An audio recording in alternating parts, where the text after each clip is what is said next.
మాది వచ్చేసి తమ్మడపల్లి, జఫర్గఢ్ మండల్, జిల్లా జనగాము. నేను ఈరోజు వరంగల్ పార్లమెంటు స్వతంత్ర అభ్యర్థిగా బరిలో ఉన్నా. నా గుర్తు వచ్చేసి బ్యాట్ గుర్తు. మొదటి బ్యాలెట్లో 16 నెంబర్ నా గుర్తు. ఇవాళ నేను ప్రెస్ మీట్ పెట్టడానికి కారణము కేవలము కడియం శ్రీహరి. కడియం శ్రీహరి అనే వ్యక్తి గత 94 నుంచి రాజకీయాల్లో ఉన్నాడు. నేను మా నాన్నగారు 96లో ఆయన మంత్రివర్గంలో సర్పంచ్గా పనిచేశాడు. కానీ అనేక కారణాల వల్ల అప్పటి నుంచి ఇప్పటి వరకు మాదిగలను మానసికంగా కానీ, ఆర్థికంగా కానీ, రాజకీయంగా కానీ, నైతికంగా అన్ని విధాలుగా మాదిగలను చంపుతూనే ఉన్నాడు. అందులో నేను ఇచ్చేయాల స్టేట్మెంట్ ఏంటంటే, మా నాన్నను ఇవాళ చంపిన నరాంతకుడు, బాగా మీరు అజ్జేయండి, మా నాన్నను చంపిన నరాంతకుడు కడియం శ్రీహరి. దాని వెనుక కారణాలు ఏంది, ఎట్లా చనిపోయిండు, ఎట్లా చంపగలిగిండు, తర్వాత నన్ను రాజకీయంగా వెనకాల నుండి గ్రామ స్థాయి నుంచి నన్ను సర్పంచ్ ఎదినేయకుండా పార్టీలో నేను బీఆర్ఎస్ ఉద్యమాల్లో, రాజకీయాల్లో నేను ఉద్యమాల్లో పనిచేసిన. 2008 నుంచి మొదలు పెడితే మొన్నటి దాకా నేను బీఆర్ఎస్ పార్టీలో పనిచేసిన. కానీ ఎక్కడ చూడు ఎవరైతే తెలివి కళ్ళల్లో ఉంటారో, ఎవరైతే బాగా చదివి సమాజానికి ఉపయోగపడతారో వాళ్ళని అరగదొక్కుట్లో కడియం శ్రీహరి సక్సెస్ అయింది గన్పూర్లో. రేపు మళ్ళీ రాష్ట్ర రాజకీయాల్లో తన ఉనికిని చాటుకొని తన బిడ్డను గెలిపించుకొని దేశ రాజకీయాలు ఉన్నటువంటి ఇక్కడ మాదిగలను కానీ, రాష్ట్రంలో ఉన్నటువంటి అధిక జనాభా ఉన్న మాదిగలను కానీ, ఇంకా ఇతర వర్గాలను కానీ ఆయన సజీవ సమాధి చేయడానికే కంకణం కట్టుకొని ఈరోజు పనిచేస్తూ ఉన్నాడు. నిన్నటికి నిన్న మనం ఇక్కడ కేసిరెడ్డి మనోహర్ రెడ్డి గారు ఒక ఆడియో బయటికి తీయడం జరిగింది. దానిలో భాగంగా అందులో ఉన్నది 2 దళిత మహిళలు. అంటే మా మాదిగల పట్ల నువ్వు ఇంత అగ్రెసివ్గా, ఇంత కోపంగా నీకెందుకున్నది? అసలు నీ పుట్టుకేంది, నీ కథ ఏంది, నీ వ్యవహారం ఏంది? నువ్వు ఎక్కడో పరదూరులో పుట్టినావు, ఏదో చేరవిరిచినావు, గన్పూర్ ప్రజలను చేరవిరిచినావు. నీకు డప్పు కొట్టే కాడ మాది కూడా, నీకు పులిగండలు వేసే కాడ మాది కూడా, నీకు డోర్ తీసే కాడ మాది కూడా, నీకు సెక్యూరిటీ ఉండేది మాది కూడా. ప్రతి ఒక్కరి దగ్గర మాదిగలను ఎక్కడ హీనంగా వాడుకోవాలో అక్కడ వాడుకుంటున్నావు. అందులో నేను స్వయంగా మీ అందరికీ నేను తెలియపరిచే ఏంటంటే, నేను కడియం యువసేన 2015లో నేను మార్చని బొట్ల మార్చని నా మిత్రుడు పర్వతగిరి, అతను మేము అందరం కలిసి కడియం యువసేన అనే దాన్ని స్టార్ట్ చేసినాం. మాకు తెలియదు కడియం సార్ ఇంత మోసగాడా, ఇంత మాదిగలను ఇంత అనగదొక్కుతాడా, చంపగలిగే అంత శక్తి మూట కట్టుకొని చంపడము స్టార్ట్ చేస్తాడు అనేది మాకు తెలియలే. నా అధ్యయనంలో నేను కాకతీయ యూనివర్సిటీలో ఉంటున్నాను. నా అధ్యయనంలో 2019 నుంచి నేను తెలుసుకున్నది, బయటపడ్డది తన ఎంత నీచుడో, ఎంత అరాచకుడో, తాను ఎదగడానికి ఎంతమంది చంపడానికి సిద్ధపడ్డటువంటి నాయకుడు కడియం శ్రీహరి. ఆ కడియం శ్రీహరి 2015లో నేను కడియం శ్రీహరి స్టార్ట్ చేసిన. 3 సంవత్సరాలు తన పేరు మీద బ్లడ్ డొనేషన్ క్యాంపులు ఎక్కడ పడితే అక్కడ ఆయన గతంలో ఎర్రబెల్లి దయాకర్ రావు టీడీపీలో ఉన్నప్పుడు ఏదో వాక్యాలు చేస్తే నేను మా మాదిగలంతా కలిసి బొమ్మలు కాలబెట్టాలి, ఆయనకు అగనిస్ట్ గా మాట్లాడి శబాస్ అనిపించుకోవాలి. అంతవరకే కానీ రాజకీయ ప్రాతినిధ్యంలో కానీ లేకపోతే ఎలాంటి ఆర్థికపరమైన విషయాలలో మేము మాత్రం ఎక్కడంటే నీచులం. మేము మాదిగలంటే కడియం శ్రీహరి దృష్టిలో నీచులు, నికృష్టులు. ఆ తీరుగా వారి ప్రవర్తన విధానం జరుగుతూ ఉంది. కాబట్టి ఈ కడియ వ్యవస్థలో నేను పనిచేసిన, ఇవాళ కొత్తగా పుట్టుకొచ్చిన కడియ వ్యవస్థలో పనిచేస్తున్న నా మిత్రులు, తమ్ముళ్ళు అయితేంది, ఎవరైతే అన్ని వర్గాల వాళ్ళు పనిచేస్తూ ఉన్నారు. నేను కాదనట్లేదు. కానీ నువ్వు ఎంత పని చేసినా నువ్వు ఎక్కడ ఉండాలో అక్కడే ఉంటావు. నిన్ను ఏడబెట్టాలో గాన్నే పెడతాడు. ఆయనకు కావాల్సింది రెడ్లు, రావులు, వీళ్ళిద్దరితోటే ఆయన రాజకీయ భవిష్యత్తు కానీ, ఆయన రాజకీయమైనటువంటి ఉనికి కానీ అక్కడే ఆధారపడదు. ఎందుకంటే వాళ్ళు డబ్బులు పెట్టగలుగుతారు. ఇంకా ఉన్నటువంటి ఎస్సీ ఎస్టీ బీసీ మైనార్టీలు వాళ్ళు ఏమంటారు, వాళ్ళని మైమారిపేట్ చేసి తాగుట్లో ముంచి తేల్పి ఓట్లు వేయించగలిగే శక్తి వాళ్ళకు ఉంటుంది. కాబట్టి వాళ్ళకు పైసలు తీసుకోకుండా కాంట్రాక్టులు ఇస్తాడు, వాళ్ళకు పైసలు తీసుకోకుండా ఏమైనా చేయగలుగుతారు. ఎందుకంటే వాళ్ళకి ఖర్చు పెట్టే అంత స్తోమత ఉంటుంది, వాళ్ళు ఖర్చు పెట్టగలుగుతారు. వాళ్ళు రాజకీయంగా వాళ్ళని కాపాడుకుంటారు తప్ప ఎస్సీ ఎస్టీ బీసీ మైనార్టీలను, మాదిగలను మరీ ముఖ్యంగా గణపూర్ స్టేషన్ లో గత 30 సంవత్సరాల నుంచి నేను 96 నుంచి చూస్తున్నా. మా నాన్న సర్పంచ్ పనిచేసిండు. 96 నుంచి నేను చిన్నప్పటి నుంచి రాజకీయాలను చూస్తున్నా. కడియం సిఆర్ రాజకీయాలు ఎంత కన్నింగ్ రాజకీయాలు అంటే, మా నాన్నను చంపి మా మీదే సానుభూతి పొంది మమ్మలను రాజకీయంగా అనగదొక్కి చనిపోయిన కాంచి మమ్మల్ని ఏనాడు కూడా పట్టించుకునేటువంటి పరిస్థితి ఉంది. ఈ రోజు గ్రామాలలో అనేకమైనటువంటి రెడ్డ రావులను పోషించుకుంటూ మాదిగలను తాగుబోతులను తయారు చేసే ప్రయత్నం చేసి ఉన్నటువంటి యువతను మొత్తం పాడు చేశాడు.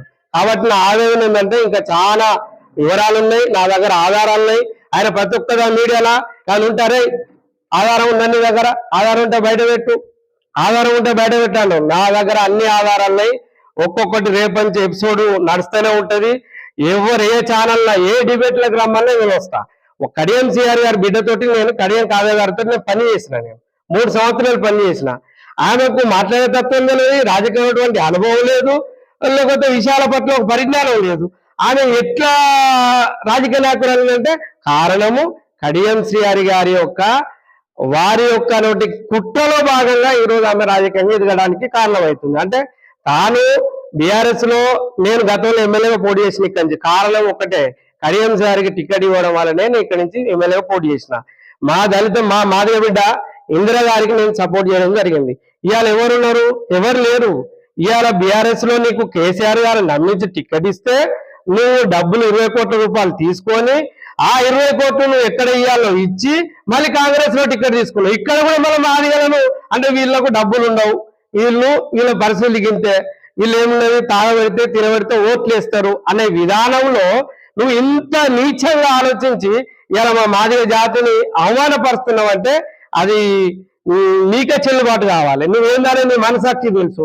ఇవాళ కేసీఆర్ వాళ్ళు నేను 20 కోట్లు తీసుకున్నానా ఆధారం పెట్టంటే ఈసీఆర్ ఒక ఎన్నికల నిబంధన ఉంటుంది. 4 కోట్ల మధ్యలో జరిగినటువంటి సంభాషణ కానీ జరిగినటువంటి వ్యవహారం కానీ ఎవరెందుకు బయట పెడతారండి? అంటే ఇట్లాంటి బ్లాక్ మెయిలింగ్ రాజకీయాలు చేస్తూ మా మాదిగల మధ్య ఐక్యత లేకుండా మా మాదిగలను అణగదొక్కడానికి ప్రయత్నం చేస్తున్నటువంటి ఈ కడియం శ్రీహరిని ఇవాళ నేను కాకతీయ యూనివర్సిటీ ఉద్యమాలు చేసిన భూపాలపల్లి నుంచి మొదలు పెడితే పాలకుర్తి దాకా నాకున్నటువంటి వ్యవస్థ ఉంది. ఇవాళ నేను ఒక్కనే కావచ్చు, కానీ నేను ఎంతో మందికి సర్వీస్ చేసాను. నేను ఎక్కడ హాస్పిటల్ కానీ బ్లడ్ కావాలంటే నేను అందించిన, ఎక్కడ నేను చేసిన సర్వీస్ కు నాకున్నటువంటి అభిమానులు ఉన్నారు, నాకున్నటువంటి వ్యవస్థలో ఉన్నారు. ఇవాళ కేవలం నేను కాంగ్రెస్ పార్టీలో గతంలో ఉన్నప్పటికీ కూడా ఇవాళ నేను ఎదిరించడానికి కారణం ఏంటంటే కేవలం కడియం శ్రీహరి మాదిగలను రేపు సజీవ సమాజ్ చేయడానికి వచ్చిండు కాబట్టి నేను ఎదురుగా నిలబడ్డా. నా దగ్గర అన్ని ఆధారాలున్నాయి, ఒక్కొక్కటి నేను బయట పెడతా. కడియం యొక్క అరాచకాలను ఈ ప్రపంచానికి తెలియజేయడానికే ఈ రోజు నేను పార్లమెంట్ బరిలో ఉన్నా. మాదిగలారా దయచేసి ఇవాళ మందకృష్ణ గారు కావచ్చు, ఇవాళ మోత్పల్లి గారు కావచ్చు, పిరమర్తి రవి గారు కావచ్చు, వంగపల్లి శ్రీనివాస్ కావచ్చు, ప్రతి ఒక్క మాదిగ సంఘాల్లో ఉన్నటువంటి పెద్దలందరికీ నేను చేతులెత్తి దండం పెడుతున్నా. అన్నలారా, ఈ రోజు మనం ఏకం కావాల్సినటువంటి అవసరము ఆవశ్యకత ఎంతైనా ఉన్నది. ఇవాళ మనము ఏకం కాకపోతే ఈ యొక్క 500 ఓట్లున్న ఈ సామాజిక వర్గాన్ని చెందినటువంటి వ్యక్తి చేతిలో రేపు మాదిగలు 50 లక్షల మంది మాదిగలు బలి కాబోతున్నారు. కాబట్టి దయచేసి అందరం కూడా కూర్చొని ఒక కార్యాచరణ చేసుకొని వరంగల్లో ఈ కడియం శ్రీహరిని బొందబెట్టడానికి, ఈ కడియం శ్రీహరిని రాజకీయంగా అంతం చేయడానికి అందరం ఏకం కావాలని చెప్పేసి మీ అందరికీ విజ్ఞప్తి చేస్తూ నేను పార్లమెంటు బరిలో నిల్చున్నా. మాదిగ బిడ్డలారా, అదేవిధంగా ఎస్సీ ఎస్టీ బీసీ మైనార్టీ వర్గాలారా, మీ అందరికీ నేను సేవ చేయడానికి ముందుకొస్తున్నా. నేను కడియం శ్రీహరి కంటే ఎక్కువ చదువుకున్నా. నేను చదువుకున్నది డబుల్ పీజీ చేసిన, ఆయన చేసింది ఒకటే పీజీ. నేనేం తక్కువ? నేను ప్రజలకు సేవ చేసిన, నేనేం తక్కువ? ఇలా వాళ్ళ బిడ్డ చదువుతున్నాను, నేను కూడా డబుల్ పీజీ చేసిన, నేను తక్కువ? నేను రాజకీయంగా చిన్నప్పటి నుంచి ప్రజలకు సేవ చేయాలనుకున్నా. ఇవాళ నా తమిళపల్లి గ్రామం పోయినా మీరు తెలుసుకున్నా నేనేందో చెప్తారు. కాబట్టి దయచేసి మన వరంగల్ పార్లమెంట్ ఉన్నటువంటి మాదిగలందరూ, ఎస్సీ ఎస్టీ బీసీ మండలందరూ నా బ్యాట్ గుర్తుకు ఓటేసి గెలిపించాలని మీ అందరికీ చేతులెత్తి నమస్కరిస్తూ, మరి ఒకటి ఇవాళ నేను భువనగిరిలో పార్లమెంట్ లో బరిలో ఉన్నా. అక్కడ కూడా నాది బ్యాట్ గుర్తు 22 నెంబరు, ఇక్కడ 16 నెంబరు. ఖచ్చితంగా అక్కడ నా మాదిగలున్నారు. జనగాంలో నేను గాదపాక వంశం నాది. సోయిపురం కానీ, మీ కేసెట్టిపల్లి కానీ, చిన్నరాంచర్ల కానీ, బచ్చన్నపేట కానీ, జనగాం కానీ అన్ని చోట్ల నా వర్గం నా మాదిగ ప్రజలు ఉన్నారు. ఖచ్చితంగా అక్కడ కూడా నేను పోటీలో బరిలో ఉన్నాను. కాబట్టి ఈ రోజు మాదిగలంతా ఏకం కావాలి. కడియం శ్రీహరి గురించి ఒక్కొక్కటి నేను బయట పెడతా. ఏ ఛానల్ వచ్చినా నేను లైవ్ డిబేట్ లో పాల్గొనడానికి నేను సిద్ధంగా ఉన్నా. కాబట్టి కాస్కో కడియం శ్రీహరి, ఇక నుంచి నీ భవిష్యత్తు రాజకీయ భవిష్యత్తును అంతం చేయడానికి మేము మాదిగలను త్వరలో ఏకం కాబోతున్నాము. ఖచ్చితంగా నీకు రాజకీయ సమాజ్ చేస్తామని చెప్పేసి తెలియజేస్తూ ముగిస్తూ సెలవు తీసుకుంటున్నా. ఏది ఎమ్మెల్యేగా ఇక్కడే వేసిన.